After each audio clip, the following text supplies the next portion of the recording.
merci de nous recevoir sur ton stand. Alors explique-nous ce que c'est Sauver la Force. Alors bonjour, bienvenue sur notre stand. Donc nous sommes une association de Perpignan et on produit une web-série qui est inspirée de l'univers Star Wars. Ça c'est le projet principal qui est porté par notre association.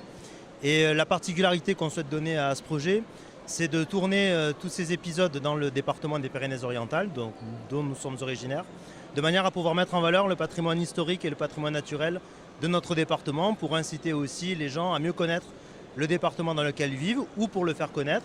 Et c'est dans ces très beaux décors qu'on souhaite placer les environnements des aventures de nos personnages. Pourquoi ce thème plutôt qu'un autre?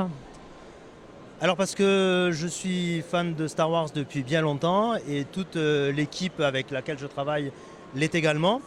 Donc c'est un projet qui a pour dénominateur commun donc notre intérêt et notre passion pour Star Wars.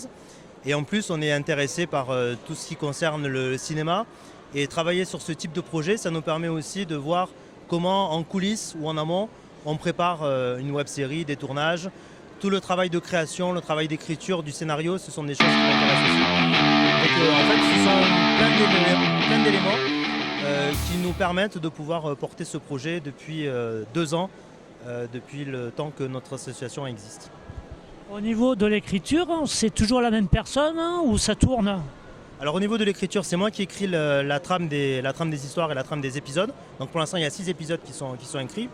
Et pour tout ce qui concerne les personnages, l'histoire des personnages, les caractéristiques des personnages, c'est chacun des acteurs qui a travaillé sur son personnage, qui m'a donné les idées essentielles, les idées maîtresses, que moi ensuite j'incorpore dans l'histoire pour que nos personnages nous ressemblent le plus possible et pour que nous soyons au plus proche de ce vers quoi on va mener les personnages.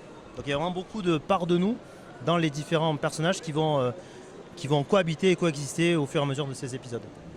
Donc je suppose que quand vous créez les personnages, vous imaginez tout un univers autour du personnage, un passé, un futur, etc. Oui, c'est ça.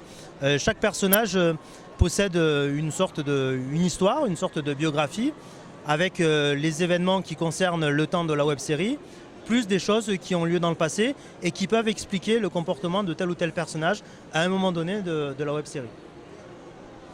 Tous ces événements se passent sur la même planète, entre guillemets, ou vous imaginez des décors pour aller d'une planète à une autre, un peu comme Star Wars?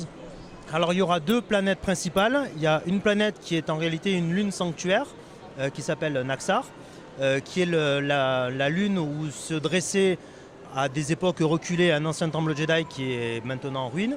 Et il y aura une autre planète qui s'appelle Condor, qui sera le théâtre de l'affrontement de tous les personnages, dont le projet va être de se réunir, de faire alliance pour faire face à une menace commune qui vient mettre en péril l'équilibre de l'univers ou de la galaxie. Donc il y aura 2 planètes principales. D'accord. Vous savez combien d'épisodes ou de saisons vous avez en projet? Alors là, on a écrit la web-série qui s'appelle Le Crépuscule des Jedi, qui est composée de 6 épisodes. Et on laisse à la fin du 6e épisode une marge d'ouverture pour éventuellement, en fonction de l'intérêt que le projet va susciter auprès des spectateurs, en fonction de notre intérêt à nous et puis des idées nouvelles qu'on peut avoir, qu'on puisse faire une 2e partie qui sera écrite ou en tout cas complétée plus tard, une fois que ces 6 premiers épisodes auront été produits, réalisés et finalisés et mis à disposition sur YouTube.